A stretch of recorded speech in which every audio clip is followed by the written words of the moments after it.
Hello. Been busy cutting samples, and I thought I'd show you how I cut my samples.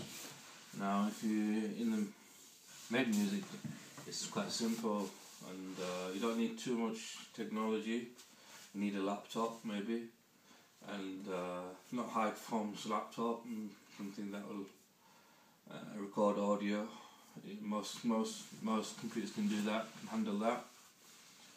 And you might need an iPad, a good iPad, and you might need to invest in a few apps.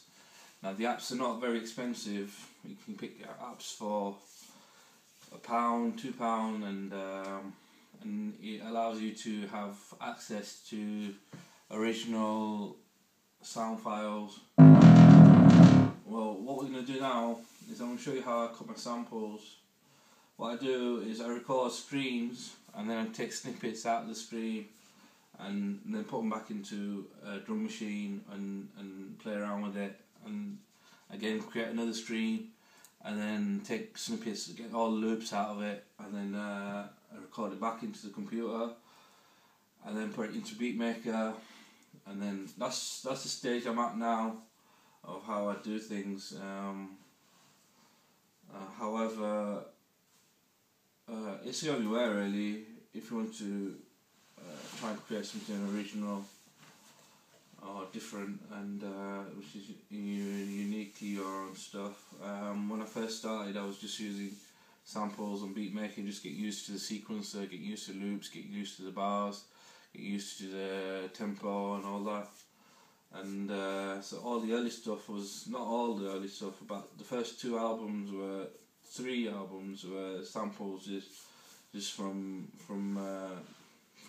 iPhone 3G and nearly iPhone 4, but now I'm more cutting my own samples. So this is my graduation thesis really. So this is Dopplerpad. We're going to use Dopplerpad to record some sounds because it's got some amazing sounds in there. And if we press record, you see it goes up to 8 bars. I can increase that if I wanted to 16 bars, or reduce it to 4 bars to 2 bars. So here we go. So we just start with the first bar.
Stop there because I got a bit too repetitive, and I didn't know how to continue the flow. I didn't have anything saved on the sound banks to keep it repetitive, keep it moving, keep it flowing. I thought I can do it all in one go, but you can do it all in one go. But let's try that again. Well, let's see how it plays.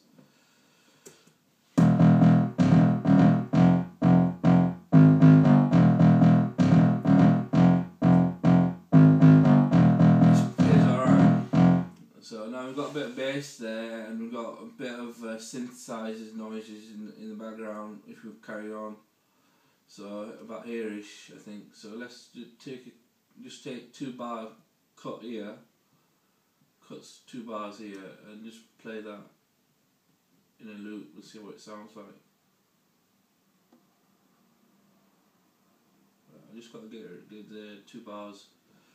Oh, it's alright, let's just play that, loop that. Loop it. So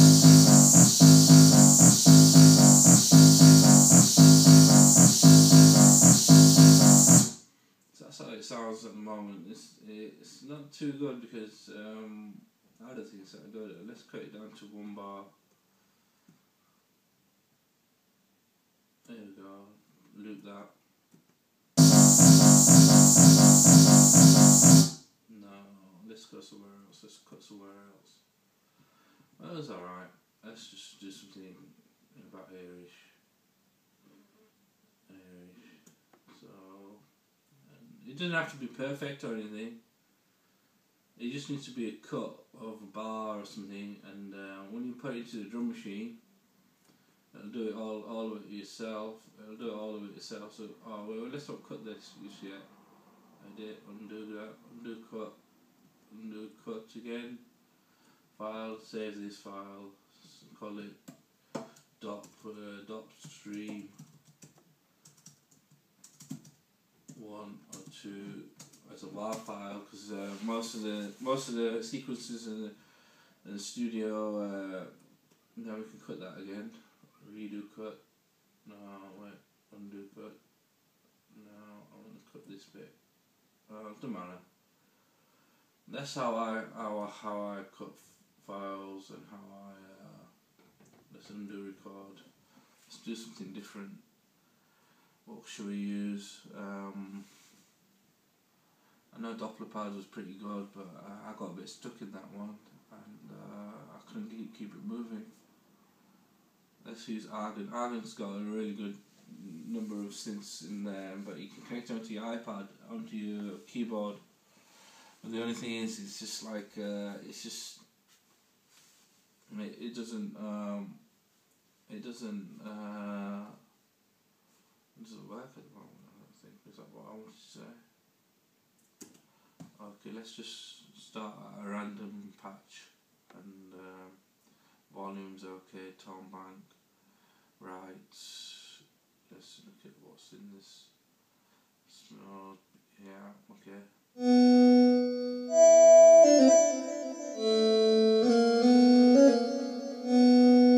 So let's record a stream again.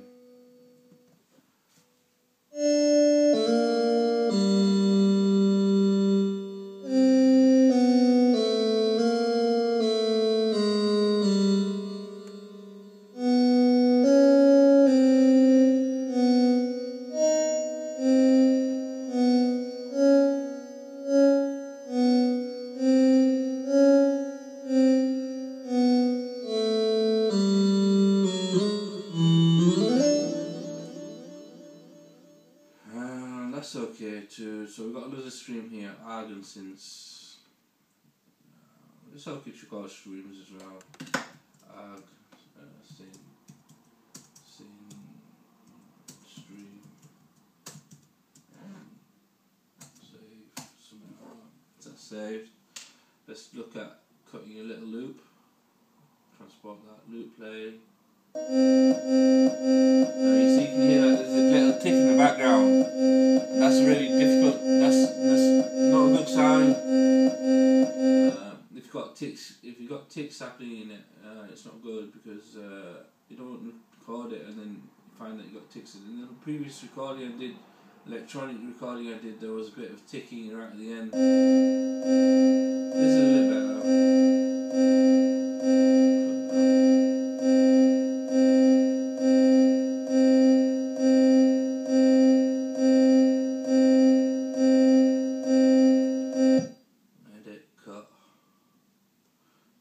So you got Audacity to do all that for you. You know what you can do it on BeatMaker too, but I prefer to do it on my laptop, because I know what I'm a bit old school. You know, I've been using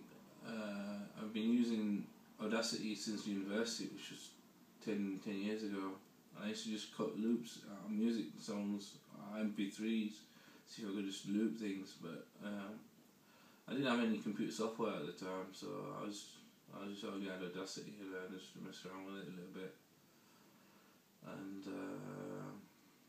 but now I'm getting a bit more. Same loop, 1, 2, 2. Okay, here we go. So that's that done. And if I want to record any more samples, what time are we on? 9 minutes. Got 5 minutes left. Which one could I use? I got a fair few. I don't know. Beatmaker's got a lot of sound. I want to use. I'll show you this sample. This is good. Synthwave synthesizer. It's a free sample. Free. And you can just change it.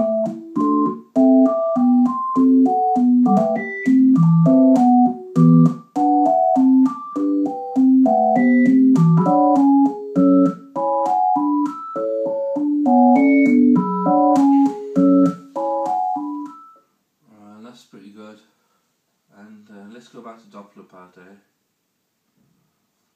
Dopplerpad, I didn't save anything, and let's delete all the old sample. We're going to start with what we're going to start with. Start with one of these far fizzer, and we put hissy distort Euroselect, and we play our A1, A2, yeah. So it's going to be quite bassy, whatever we do, and do pace. Record and that.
That was 3 minutes long, that. So you see, that's still a bit more hectic and chaotic, but I've got like 3 minutes of music there, and I can just take seconds of samples from it from whenever I like, and just use it in drum tracker. I'll show you how to drum tracks. The best